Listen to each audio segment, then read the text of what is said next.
ಮಹಾಗಣಪತಿ ಕೃಷಿ ಕನ್ನಡ ಯೂಟ್ಯೂಬ್ ಚಾನಲ್ದಲ್ಲಿ ಎಲ್ಲ ರೈತ ಬಾಂಧವರಿಗೆ ಸ್ವಾಗತ ಸುಸ್ವಾಗತ.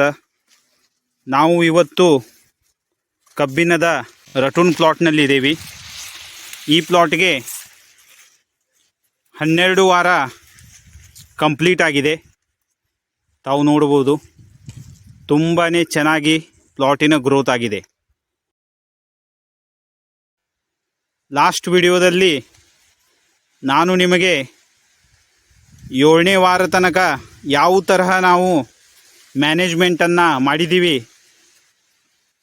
ಅದರ ಬಗ್ಗೆ ಮಾಹಿತಿಯನ್ನು ನಿಮಗೆ ನಾನು ಲಾಸ್ಟ್ ವಿಡಿಯೋದಲ್ಲಿ ಕೊಟ್ಟಿದ್ದೆ. ಈ ವಿಡಿಯೋದಲ್ಲಿ ನಾನು ನಿಮಗೆ 8ನೇ ವಾರ, 9ನೇ ವಾರ, 10ನೇ ವಾರ, 11ನೇ ವಾರ ಹಾಗೂ 12ನೇ ವಾರ ನಾವು ಯಾವ ತರಹ ಟ್ರೀಟ್ಮೆಂಟನ್ನು ಕೊಟ್ಟಿದ್ದೀವಿ ಅದರ ಬಗ್ಗೆ ಮಾಹಿತಿಯನ್ನು ನಿಮಗೆ ಕೊಡ್ತೀನಿ. ತಾವು ನೋಡ್ಬೋದು, ತುಂಬಾ ಚೆನ್ನಾಗಿ ಪ್ಲಾಟ್ ಬಂದಿದೆ. 12 ವಾರ ಕಂಪ್ಲೀಟ್ ಆಗಿದೆ. 3 ತಿಂಗಳು ಈ ರಟೂನ್ ಕ್ರಾಪಿಗೆ ಕಂಪ್ಲೀಟ್ ಆಗಿದೆ. ತಾವು ನೋಡ್ಬೋದು ಯಾವ ತರಹ ಗ್ರೋತ್ ಆಗಿದೆ. ಮಹಾಗಣಪತಿ ಕೃಷಿ ಕೊಟ್ಟ ಎಲ್ಲ ಟ್ರೀಟ್ಮೆಂಟನ್ನು ನಾವು ಇಲ್ಲಿ ಯೂಸ್ ಮಾಡಿದ್ದೀವಿ. ತಾವು ನೋಡ್ಬೋದು ಈ ತರಹ ಪ್ಲಾಟಿನ ಕಂಡೀಷನ್ ಇದೆ. ಇಲ್ಲಿ ನೋಡಿ, ಈ ತರಹ ಪ್ಲಾಟಿನ ಕಂಡೀಷನ್ ಇದೆ. 2 ಅಥವಾ 3 ಕಬ್ಬಿನ ಗಣಿಕೆಗಳು ಅಥವಾ ಕಬ್ಬಿನ ಶುಗರ್ ಕೇನ್ ನೋಡ್ಸ್ ಅಂತ ಹೇಳಿ ಕರಿತೀವಿ ನಾವು. 2 ಅಥವಾ 3 ಪ್ರತಿ ಕಬ್ಬಿನ ಮರಿಗಳಿಗೆ 2 ಅಥವಾ 3 ಕಬ್ಬಿನ ಗಣಿಕೆಗಳು ಶುಗರ್ ಕೇನ್ ನೋಡ್ಸ್ ಅಂತ ಹೇಳ್ತೀವಿ, ಅದು ಆಗಿದ್ದಾವೆ. ತಾವು ನೋಡ್ಬೋದು, ತುಂಬಾ ಚೆನ್ನಾಗಿ ಸೈಜ್ ಆಗಿದೆ. ಇಲ್ಲಿ ನೋಡಿ, ಸೈಜು ತುಂಬಾ ಚೆನ್ನಾಗಿ ಬಂದಿದೆ. ಹಾಗೂ ಇಂಟರ್ನೋಡ್ ಲೆಂತ್ ಇರುತ್ತಲ್ಲ, ಆ ಲೆಂತು ಸಹ ತುಂಬಾ ಚೆನ್ನಾಗಿ ಡೆವಲಪ್ಮೆಂಟ್ ಆಗಿದೆ. ತಾವು ನೋಡ್ಬೋದು, ಈ ತರಹ ನಮ್ಮ ಶುಗರ್ ಕೇನ್ ಟ್ರೀಟ್ಮೆಂಟು ಸಕ್ಸಸ್ಫುಲ್ಲಾಗಿ 3 ತಿಂಗಳು ಕಂಪ್ಲೀಟ್ ಆಗಿದ್ದಾವೆ. ಹಾಗೂ ತಾವು ನೋಡ್ಬೋದು, ತುಂಬಾ ಚೆನ್ನಾಗಿ ಪ್ಲಾಟ್ ಹಾಗೂ ಶುಗರ್ ಕೇನ್ ಗ್ರೋತು ತುಂಬಾ ಚೆನ್ನಾಗಿ ಆಗಿದೆ. ಇಲ್ಲಿ ನೋಡಿ, ಎಲೆಗಳ ಅಗಲವು ತುಂಬಾ ಚೆನ್ನಾಗಿ ಆಗಿದೆ. ಶುಗರ್ ಕೇನ್ ಗ್ರೋತಲ್ಲಿ ಎಲೆಗಳ ಅಗಲವು ತುಂಬಾ ಮಹತ್ವದಾಗಿರುತ್ತೆ.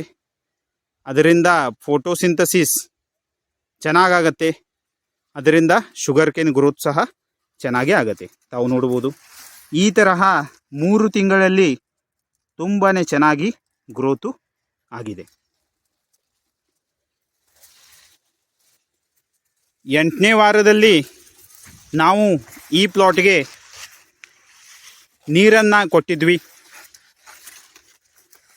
ಆಮೇಲೆ 9ನೇ ವಾರದಲ್ಲಿ ನಾವು ಈ ಪ್ಲಾಟ್ಗೆ ಒಂದು ಸ್ಪ್ರೇಯನ್ನು ತಗೊಂಡಿವಿ. ಸ್ಪ್ರೇದಲ್ಲಿ ನಾವು ಈ ಪ್ಲಾಟ್ಗೆ 13, 40, 13 100 ಗ್ರಾಮ್ ಪ್ರತಿ ಪಂಪಿಗೆ ಹಾಗೂ ಮ್ಯಾಗ್ನೀಷಿಯಂ ಸಲ್ಫೇಟ್ 50 ಗ್ರಾಮ್ ಪ್ರತಿ ಪಂಪಿಗೆ ಹಾಗೂ ಅದರ ಜೊತೆಗೆ ಅಮಿನೋ ಆ್ಯಸಿಡ್ಸನ್ನು ಯೂಸ್ ಮಾಡಿದ್ದೀವಿ. ಈ ತರಹ ನಾವು 9ನೇ ವಾರದಲ್ಲಿ ಮ್ಯಾನೇಜ್ಮೆಂಟನ್ನು ಮಾಡಿದ್ದೀವಿ.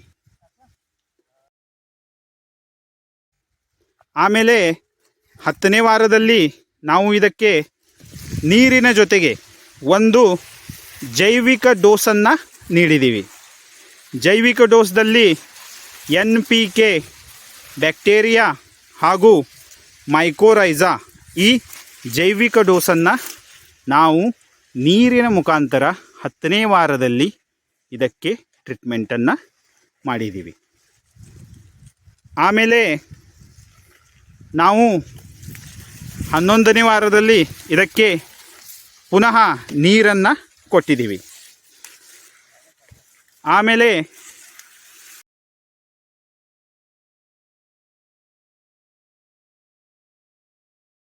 12ನೇ ವಾರದಲ್ಲಿ ನಾವು ಈ ಪ್ಲಾಟ್ಗೆ ಒಂದು ಸ್ಪ್ರೇಯನ್ನು ತಗೊಂಡಿವಿ. ಆ ಸ್ಪ್ರೇದಲ್ಲಿ ನಾವು ಈ ಪ್ಲಾಟ್ಗೆ ಸಿಲಿಕಾನ್ ಹಾಗೂ ಜಿಬ್ರಾಲಿಕ್ ಆ್ಯಸಿಡ್ 0.001 ಈ ತರಹ ಜಿಬ್ರಾಲಿಕ್ ಆ್ಯಸಿಡ್ 0.001 ಹಾಗೂ ಸಿಲಿಕಾನ್ ಈ ಸ್ಪ್ರೇಯನ್ನು ನಾವು ಈ ಪ್ಲಾಟ್ಗೆ ತಗೊಂಡಿವಿ. ಈ ತರಹ ನಾವು 12ನೇ ವಾರದಲ್ಲಿ ಟ್ರೀಟ್ಮೆಂಟನ್ನು ಕೊಟ್ಟಿದ್ದೀವಿ. ತಾವು ನೋಡ್ಬೋದು ತುಂಬಾ ಚೆನ್ನಾಗಿ ಪ್ಲಾಟ್ ಬಂದಿದೆ, ತುಂಬಾ ಎಕ್ಸಲೆಂಟ್ ಗ್ರೋತ್ ಆಗಿದೆ. ತಾವು ನೋಡ್ಬೋದು ಈ ತರಹ 3 ತಿಂಗಳುಗಳು ಕಂಪ್ಲೀಟ್ ಆಗಿದ್ದಾವೆ. ಈ ತರಹ ಪ್ಲಾಟು ಬಂದಿದೆ, ತುಂಬಾ ಹೈಟ್ ಆಗಿದೆ ಹಾಗೂ ಗ್ರೋತ್ ಸಹ ಎಕ್ಸಲೆಂಟ್ ಆಗಿದೆ. ಎಲೆಗಳು ತುಂಬಾ ಚೆನ್ನಾಗಿ ಅಗಲವಾಗಿದ್ದಾವೆ. ಈಗ ಭೇಟಿಯಾಗೋಣ ನೆಕ್ಸ್ಟ್ ವಿಡಿಯೋದಲ್ಲಿ. ಥ್ಯಾಂಕ್ ಯು, ಧನ್ಯವಾದಗಳು.